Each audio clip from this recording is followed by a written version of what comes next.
Magandang araw po, welcome po sa aking channel, Nov9 TV Updates. Sa mga interesado po dito sa property, pwede po tayo mag-counter offer sa asking price ni owner. Panoorin niyo po ulit itong aking video presentation. Nandito po tayo ngayon sa Parañaque kung saan meron po tayong bagong video presentation. Isang residential 3-story building na meron pong 2 units na 2-story apartment.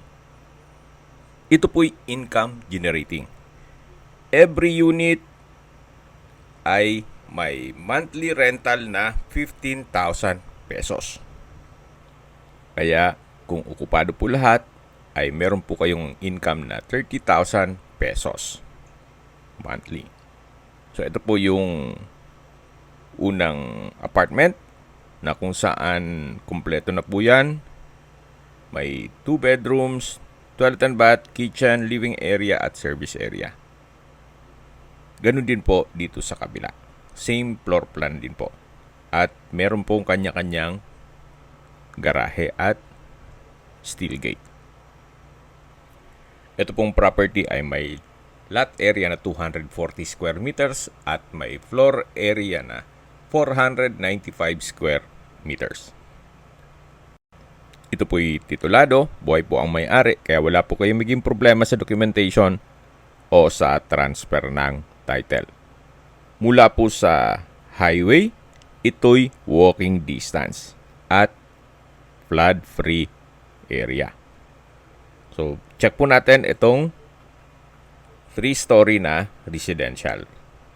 So, meron po itong covered carport. Kakasya po ang dalawang sakyan. Aayusin lang yung mga kagamitan dito sa gilid. Ito pong property ay well-maintained. Even yung mga apartment.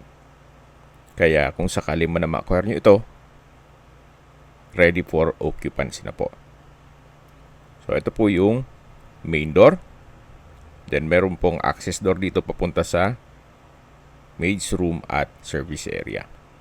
Ito pong main door ay naka-aluminum screen door at solid wood door. May receiving area. Then matatanong natin yung hagdan. At mamaya po akyat tayo dyan. Then may sliding glass window with security grill.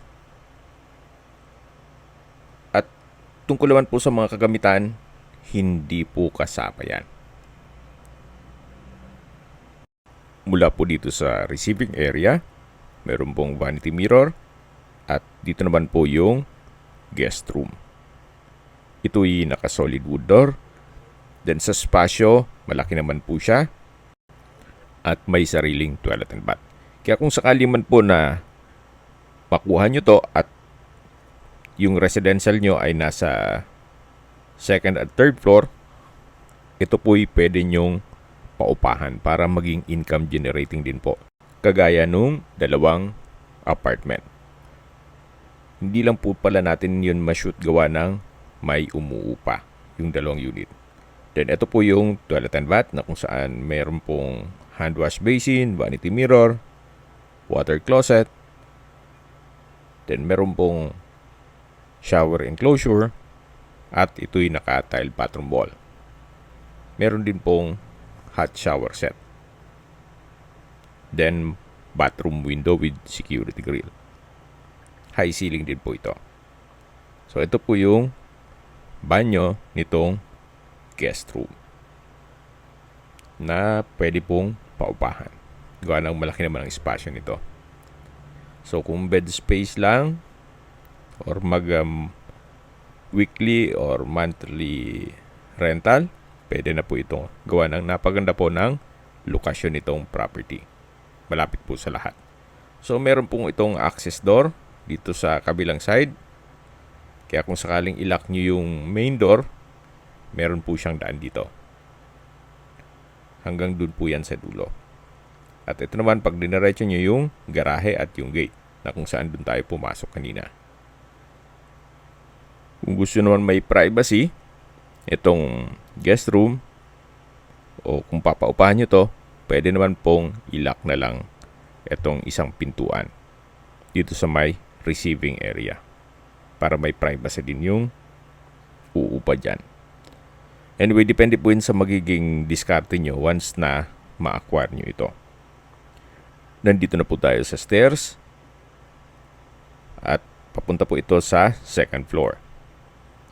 Ito po yung naka-tiled staircase, then wooden handrail at metal railing. Samahan niyo po ako, akyat po tayo. At nandito na po tayo sa second floor. Then meron pong balkonahe na may glass window and doors. Ito po yung living area o salas. Open concept lang po ito hanggang sa kitchen. So, inuulit ko po. Yung mga furnishings ay hindi po kasama. Pero depende po sa pag-uusap nyo ni owner. Bago po natin ikutan ng second floor, check po natin itong balkonahe. Ito po yung glass door na may aluminum screen door. Then, security gate. So mula po dito, matatanaw nyo naman ang inyong mga magiging kapitbahay na kung saan tahimik naman po ang lugar. Ang kagandahan pa po dito, ito ay flood-free area. Napaganda po ng disenyo nitong security grill. So babalik po ulit tayo dito sa loob. Kung saan yan po yung hagdan. Nagaling tayo dyan kanina. At ito yung living area na naka-premium tiles ang flooring. At meron pong mga moldings itong ceiling. Dito naman po yung dining area. Ito pong built-in cabinet. Siyempre, kasama yan. Pero ng mga laman. Then, napaganda rin po ng disenyo nitong ceiling. May mga molding sa gilid nito. Halos same with sa living room. Then, mula po dito sa dining area, dito naman po yung open below na kung saan yan po yung nag-serve as natural ventilation at sunlight. Then meron pong grotto at ito po yung fire exit.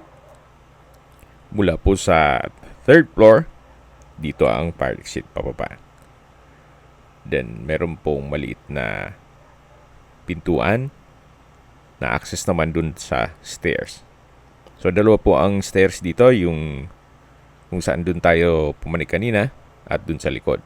So meron pong bar counter, tatlong high chair, ceiling mounted na wine rack na may glass cover at ang bar countertop ay hanggang dito po sa dulo.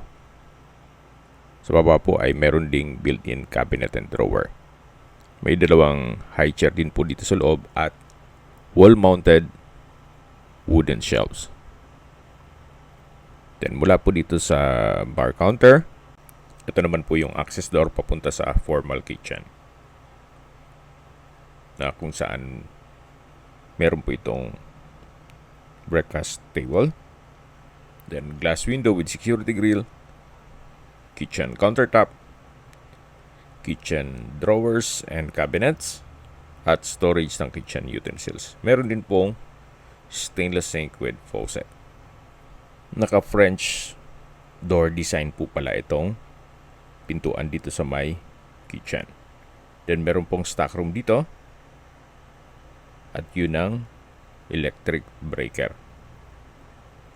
Then dito naman po sa kabila ay another access door na may aluminum screen door. Yan po yung fire exit o spiral stairs papunta sa service area. Mamaya po ikutan natin yan. So ito po yung formal kitchen. Then labas po tayo. Ito naman yung bar counter. Then dito naman yung dining area. At sa dulo yung living area. At yung balkonahe o terrace. So dito naman po ay may hagdan na papunta naman ito sa third floor. So ganun din po, naka-tiled staircase, wooden handrail and metal railing. Meron pong staircase window Samahan niyo po ako, akyat po tayo. At nandito na po tayo sa third floor. Dito naman po yung master's bedroom. At katabi lang nito yung common toilet and bath. Check muna natin itong master's bedroom. Malaki naman ang spasyo nito. Then meron pong wardrobe from floor to ceiling. At sa dulo po may access door papunta sa balkonahe. Ito pong tile flooring ay wooden design. Then meron po itong sariling toilet and bath. May hand wash basin, vanity mirror, water closet with bidet. From floor to ceiling po ang tile bathroom wall. At dito naman po yung shower enclosure na may hot shower set at overhead shower. Bathroom steel grab bar. Then, bathroom window. So, ito po yung toilet and bath dito sa master's bedroom.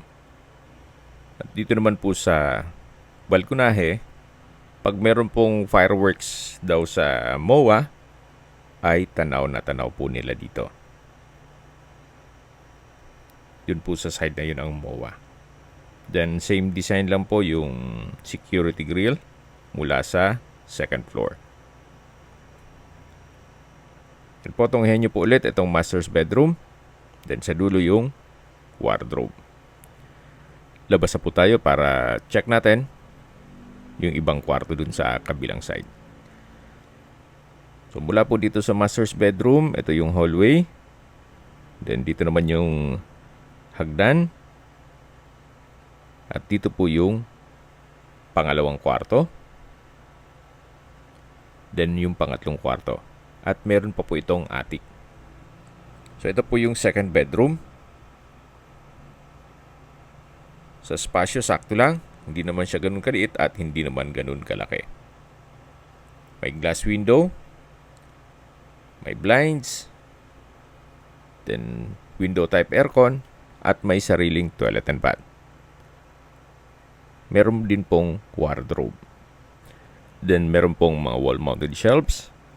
At dito naman po yung toilet and bath. Maayos naman ang toilet fixtures. May bathroom sink. Water closet with bidet. Shower enclosure. Tile bathroom wall. At meron din pong hot shower set. At overhead shower. So ito po yung toilet and bath dito sa second bedroom. Lalabas na po tayo. At lilipat po tayo doon sa kabilang kwarto na kung saan yan po yung third bedroom. Mas malaki po ang espasyo nito. May malaking glass window. May wardrobe at may toilet and bath. Mapapansin niyo po lahat pong parte nitong bahay ay maayos na maayos. Gawa ng ito po'y well-maintained. At dito naman po yung toilet and bath. May hand wash basin, water closet with bidet, vanity mirror at shower enclosure. From floor to ceiling po ang tile bathroom wall. May hot shower set at overhead shower. Then, bathroom window with security grill. So, yan po yung third bedroom with toilet and bath at wardrobe. Labas na po tayo dito. At dito po sa kabilang side ay meron pong stairs na kung saan ito naman yung attic. Na pwede rin gawing another bedroom. Pero sa ngayon, ginawa nilang stock room. Unang tingin nyo po dito sa building, kala nyo ang sikip. Pero naayos nila yung floor plan. Pagdating dito sa loob, mapapansin nyo, lahat ng kwarto ay may natural ventilation, may banyo. Kaya maayos po. Balik po ulit tayo dito sa hallway. Yan po yung master's bedroom kung saan na-check na natin. At ito po yung access door na papunta naman dito sa kabilang side. Sa baba po nito ay yung dalawang apartment. Kaya napakinabangan pa po nila tong area to. Then covered na rin po hanggang sa dulo. Napakalaki po ng espasyo. Ang floor area po nitong third floor ay 192.2 square meters. Then ito po yung kitchen countertop. At sa likod po nito ay may extension na covered din siya. Then, meron pong mga ornamental plants. Then, may steel rack. At dito naman po sa kabilang side ay yung water tank.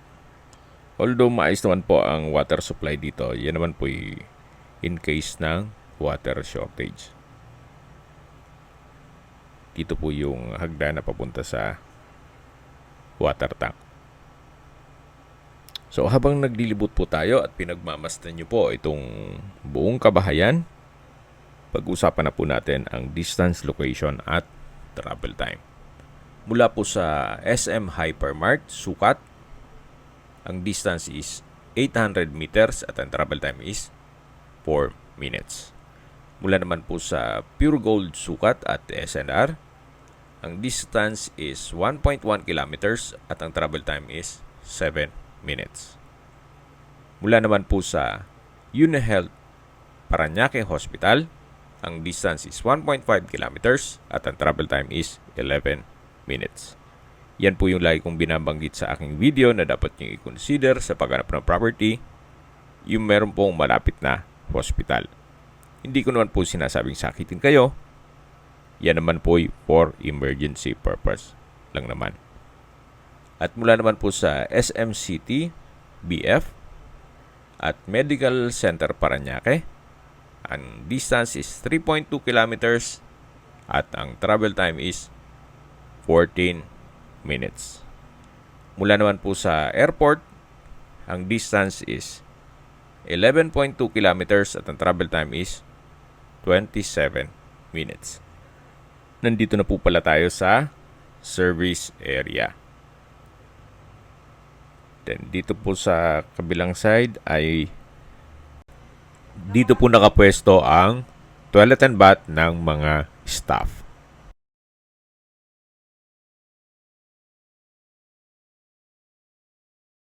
Then dito sa kabila ay yung countertop. Then mula po sa third floor, yung spiral stairs, ito na po yon. Then dito naman yung maid's room o maid's quarter. At sa mga nag-skip po ng video, summarize ko lang po. Ito pong property ay nasa Parañaque City. May lot area po ito na 240 square meters at may floor area na sa first floor ay 120 square meters, second floor is 184.75. Then dito po sa third floor ay 192.62 square meters. May total floor area po ito na 495 square meters. Meron po itong 3-story residential building at 2 units na 2-door apartment. Na kung saan ito po'y income generating. Napakaganda po nitong property, may bahay ka na, may pagkakakitaan ka pa. Okay, sa presyo na po tayo. Binibenta po ito ni owner sa halagang 28.8 million pesos net. Ibig pong sabihin, si buyer na po ang sasagot sa lahat ng taxes at expenses with regards to documentation. Okay, opinion ko lang, fair deal na rin po ito. Gawa ng yung katabi po nilang bagong townhouse ay binebentang 10 million na kung saan ang lot area is nasa 60 square meters lang. Modern design lang siya, pero hindi siya ganun kalaki. 10 million, ito 28.8 million, may 3-story na bahay ka na, may 2 ka pang paupahan na income generating. Well, depende pa rin yan sa inyo kung anong assessment nyo dito sa property. Kaya kung sakali man na kaya naman ng budget ninyo, i-check nyo po personally. Kung may mga katanungan po kayo, tawag lang po kayo sa aking numero. At sa mga kababayan naman natin nasa ibang bansa, meron po akong Telegram. Sa mga iPhone user naman, may iMessage. Meron din pong Imo, Skype, Viber at WhatsApp. Same number lang po, 0917-316-3399. Sa mga nagtatanong naman po ng aming Facebook, meron po kaming Facebook page na Nov9TV at Facebook Real Video. Meron din pong TikTok at Instagram. May ibang YouTube channel po kami na The Nov9TV channel, Nov9TV Listings, Nov9TV On The Spot, at Nov9TV Updates. Sana po naibigan nyo ang video presentation. Paki-like and subscribe na lang po sa aking channel para ma-update din po kayo sa aking future listings. Kung sakali po hanap nyo mas malaking sukat ng lupa, meron din po kami ibang listings na pwede nyong pagpilian. Huwag po kayo mag-atubiling tumawag sa amin, then let us know your budget para malaman namin kung anong property pwede namin i-alok sa inyo. Sa lahat pong viewers, subscriber at nagtiwala po sa amin, salamat po sa suporta. Ingat po kayo lagi at yung pamilya. Maraming salamat po.